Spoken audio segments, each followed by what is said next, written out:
खबर शामिल करते हैं मंडी बहाउद्दीन से, जहां पर वाइल्ड लाइफ का दफ्तर है जो किंग रोड पर एक गली में है। रिट न्यूज़ की कैमरे ने वहां जाकर देखा तो सिर्फ एक बंदा दर्जा 4 का था। इंचार्ज मुजाहिद कलीम मौजूद ना था, दफ्तर खाली था। ये तीसरी दफा इस तरह रिकॉर्ड अब आपको दिखाएंगे, अपनी स्क्रीन पर देखा जा सकता है। दफ्तर में कोई बंदा भी नहीं होता। काफी देर से हम वहां रुके रहे तो हमारे रुकने के बावजूद वहां कोई बंदा नहीं आया। काफी देर गुजरने के बाद जब हमने राब्ता करने की कोशिश की और हमारा राब्ता हो गया, वहां के जो डिप्टी डायरेक्टर है इनसे हमारी बात हुई तो इन्होंने कहा है कि मुजाहिद कलीम तो एरिया में ही है। हमने कहा चलो ठीक है, हम मुजाहिद कलीम से भी बात करके देख लेते हैं। जब इनसे बात हुई तो इन्होंने कहा कि मैं एरिया में ही हूँ, ड्यूटी पर हूँ, तो मेरी गाड़ी मेरे पास है। इन्होंने जवाब दिया कि हमें ब्लैकमेल कर रहे हैं, आपने जो करना है कर लें, खबरें लगाएं, हमें इससे कोई फ़र्क नहीं पड़ता। एक दिन भी ये अपने दफ्तर में आना मुनासिब नहीं समझते, जबकि शिकार का सीज़न है और लोग दफ्तर में रोज़ आते हैं लाइसेंस बनवाने के लिए। वहाँ पर कोई भी ऐसा आला अफसर मौजूद नहीं जिससे साइल मिलकर काम करवा सके।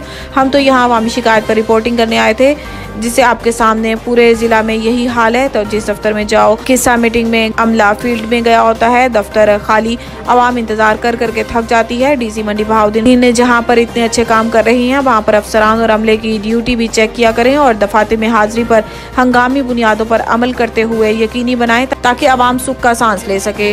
ब्यूरो रिपोर्ट, रिट न्यूज़, मंडी बहाउद्दीन। नवीद टिक्का शॉप, मुंशी मोहल्ला चौक। नया अंदाज, नया जायका और मयार एक साथ। नवीद टिक्का शॉप अपना पैगाम देते हैं, रेट वो जो हर किसी की पहुंच में। नवीद टिक्का शॉप की नई आइटम में फिश टिक्का, चिकन पकौड़ा, सज्जी, चिकन टिक्की, आलू चिकन टिक्की, शामी कबाब, बेहतरीन और साफ सुथरा माहौल, जायकेदार बेहतरीन खानों का मरकज, एक बार जरूर आजमाएं। नवीद टिक्का शॉप, मुंशी मोहल्ला चौक, मंडी बहाउद्दीन।